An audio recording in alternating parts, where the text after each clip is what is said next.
दोस्तों रिलायंस पावर की बात करें तो यहाँ पे हमारे पास सितंबर के लेटेस्ट आंकड़े निकल कर आ चुके हैं शेयर होल्डिंग के। काफ़ी ज़्यादा चौंकाने वाले आंकड़े जिसको समझेंगे इस वीडियो के माध्यम से। साथ में रिलायंस पावर के अंदर क्या क्या पॉजिटिव बातें हैं और क्या क्या इसके नेगेटिव पहलू है उसको समझने की कोशिश करेंगे। क्या वाकई में रिलायंस पावर आने वाले समय में एक बड़ा मल्टीबैगर बनने की काबिलियत रखता है, क्योंकि इस स्टॉक ने पिछले दिनों लोगों को अच्छा रिटर्न भी दिया है। ₹1 के आसपास जो स्टॉक था 2020 में वो 25 तक जाके आया, मल्टीबैग रिटर्न दिया, लेकिन पिछले काफ़ी समय से दबाव में भी है। क्या ये आने वाले समय फिर से 3 डिजिट में जा सकता है, जानने की कोशिश करेंगे इस वीडियो के माध्यम से। क्या है आगे की रणनीति और Q2 आने वाला कैसी संभावना रह सकती है Q2 की, वो भी जानने की कोशिश करेंगे। लेकिन फ्रेंड उससे पहले अगर आप पहली बार हमारे चैनल पे आए तो चैनल को सब्सक्राइब कर दीजिए, एक बेल आइकॉन दबा दीजिए ताकि जब भी नया वीडियो बने पहला नोटिफिकेशन आपको मिले। वीडियो पसंद आए तो लाइक शेयर जरूर कीजिए। चलो फ्रेंड्स वीडियो स्टार्ट करते हैं। मैं हूँ आपका दोस्त SB दवे और हमारे अपने चैनल ऑनलाइन कमाई में आपका बहुत बहुत स्वागत है। तो सबसे पहले अगर हम बाज़ार की बात करें तो आज BSE सेंसेक्स में 66,282 पर क्लोजिंग थी, जहाँ पे 125 पॉइंट की गिरावट देखने को मिली, यानी 0.19% की गिरावट थी।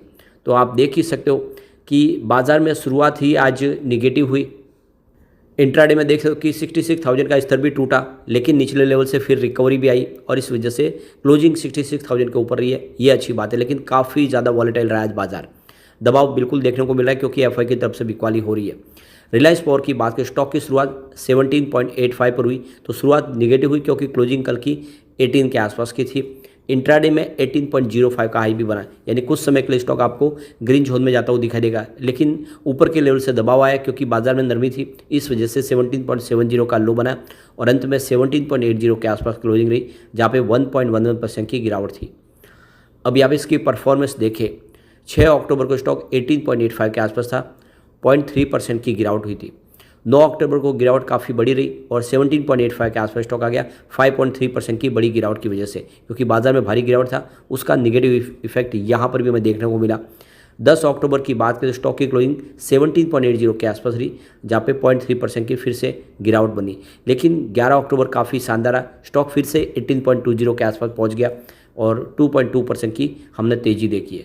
12 अक्टूबर की बात करें तो क्लोजिंग फिर से 18 के आसपास है, जहाँ पे 1.1% की गिरावट हुई। तो देख सकते हो कि एक दिन की तेज़ी के बाद फिर से बाजार में कुछ दबाव देखने को मिल रहा है और इसके पीछे वजह है बाजार में बिकवाली जो FI की तरफ से लगातार हो रही है और ये FI की राडार पे स्टॉक है तो उसका असर भी देखने को मिलेगा ही। वॉल्यूम देख सकते हो, पिछले एक महीने पहले इसका 9 करोड़ का वॉल्यूम था, 2 करोड़ की डिले उठाई गई थी। 1 वीक पहले 5 करोड़ का वॉल्यूम था, 1 करोड़ की डिले उठाई गई थी और कल 5 करोड़ का ही वॉल्यूम था, 1 करोड़ की डिले उठाई गई थी और आज 3 करोड़ का वॉल्यूम थोड़ा सा कम जरूर है। इसकी परफॉर्मेंस अगर आप देखें तो पिछले 10 साल में जिसने भी इन्वेस्टमेंट किया उसको इस समय 75% का निगेटिव रिटर्न मिला है। 5 ईयर के हिसाब से देखें तो 36% का निगेटिव रिटर्न है, लेकिन 3 ईयर के हिसाब से 3% की तेज़ी है, 1 ईयर के हिसाब से देखें तो 8% की तेज़ी है। लेकिन जिसने भी 6 महीने पहले निवेश किया उसको काफ़ी शानदार रिटर्न मिला है, करीब 46% का बम्पर रिटर्न दिया है स्टॉक ने। 3 मंथ के हिसाब से भी 11% की तेज़ी बनी है, लेकिन 1 मंथ के हिसाब से स्टॉक फिर से 3% डाउन है और 1 वीक के हिसाब से 6% की गिरावट है। ओवरऑल देखें तो इसका रिटर्न जिसने भी लॉन्ग टर्म में निवेश किया उसको फायदा नहीं है, लेकिन कोरोना के बाद जिसने भी निवेश किया उसको बहुत अच्छा फायदा है क्योंकि ₹1 के आसपास स्टॉक आ गया था। यहाँ पे देख ही सकते हो 9.05 52 वीक का लो जो रिसेंटली बना था 2-3 महीने पहले और 22 इसका 52 वीक का हाई है, तो निचले लेवल से पैसे डबल भी हुए। अब यहाँ पे हमारे सामने सितंबर महीने का लेटेस्ट शेयर होल्डिंग पैटर्न आ चुका है। प्रमोटर की होल्डिंग 24.50% है, 25 थी, तो ऑथम इन्वेस्टमेंट फंड को इन्होंने अपने कुछ शेयर दिए क्योंकि वहाँ पे इन्होंने इक्विटी जारी की है, इसके वजह से यहाँ पे ये शेयर होल्डिंग में आपको प्रमोटर की होल्डिंग कुछ कम होती हुई दिखाई देगी। लेकिन FI का इन्वेस्टमेंट ज़बरदस्त बढ़ा है। आप ये देख ही सकते हो, मार्च में 7.4% की होल्डिंग थी FI की, जो जून में घट के 7.3% पर आ गई, लेकिन सितंबर में देखें तो FI की होल्डिंग 7.8% तक पहुंच गई है, यानी ज़बरदस्त निवेश बढ़ा है FI का रिलायंस पावर में।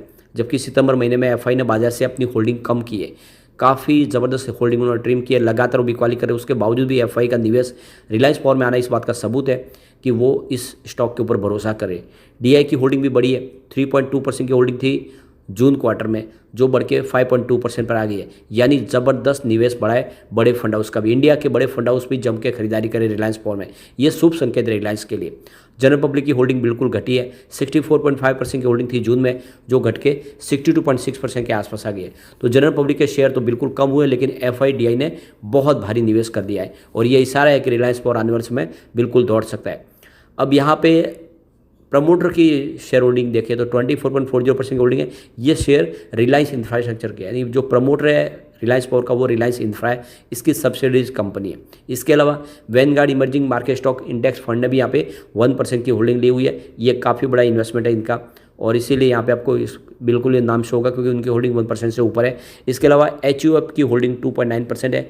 Life insurance corporation of India यानी LIC, जिसकी होल्डिंग 2.7% है, जो काफ़ी अच्छा निवेश LIC ने किया। ये लेटेस्ट आंकड़े आप देख सकते हो कि LIC ने जम के खरीदारी किया इस समय रिलायंस पावर के अंदर। अब यहाँ पे देखते हो कि रिलायंस कमर्शियल फाइनेंस लिमिटेड के भी 1.9% की होल्डिंग है और इसके अलावा बैंक्स की यहाँ पे 0.14% की होल्डिंग है। इंश्योरेंस कंपनी की टोटल 2.81% की होल्डिंग है, ये आपको ध्यान रखना चाहिए, जिसमें से 2.70% की होल्डिंग LIC के पास है।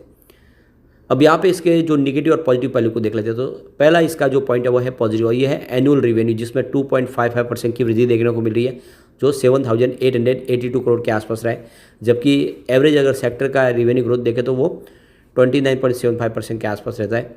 अब यहाँ पे अगर सेकंड जो पॉइंट है वो है क्वार्टरली रेवेन्यू, जिसमें निगेटिव पॉइंट बन के आ रहा है क्योंकि 6.84% की यहाँ पे गिरावट हुई है ईयर बेसिस पे, जो 1958 करोड़ के आसपास रहा है। तीसरा पॉइंट फिर से पॉजिटिव बन रहा है और वो है एनुअल नेट प्रॉफिट, जिसमें 22% की वृद्धि है, जो 470 करोड़ के आसपास रहा है। अब जो चौथा पॉइंट निकल के आ रहा है वो है निगेटिव, और वो है क्वार्टरली नेट प्रॉफिट, जिसमें 318% की भारी गिरावट हुई है, जो ईयर ऑन बेसिस पे 296 करोड़ के आसपास रहा है। अगला पॉइंट फिर से निगेटिव, और वो है स्टॉक प्राइस, जिसमें 8.87% की ही वृद्धि देखने को मिल रही है। अगला जो पॉइंट निगेटिव और वो है प्राइस टू अर्निंग रेशियो यानी P रेशियो, जो -10.97% है, जो निगेटिव पॉइंट है।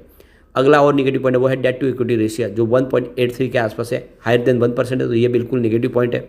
अगला एक और पॉइंट निगेटिव और वो है रिटर्न ऑन इक्विटी यानी ROE, जो -4.05% है, लेस देन 10% है, तो ये भी एक निगेटिव पॉइंट है। और उसके आगे अगला पॉइंट न्यूट्रल है और वो है म्यूचुअल फंड होल्डिंग, जो 0.11% के आसपास है। एक पॉइंट और न्यूट्रल और वो है प्रमोटर शेयर होल्डिंग पैटर्न में 24.99% की होल्डिंग है, जो काफ़ी सफिशिएंट है। एक पॉइंट और निगेटिव बन रहा है और वो है इंटरेस्ट कवरेज रेशियो, जो 0.88% के आसपास है, जो लेस देन 1% है, और ये पॉइंट निगेटिव है। अगला पॉइंट जो पॉजिटिव वो है प्रमोटर के शेयर जीरो गिरवी है।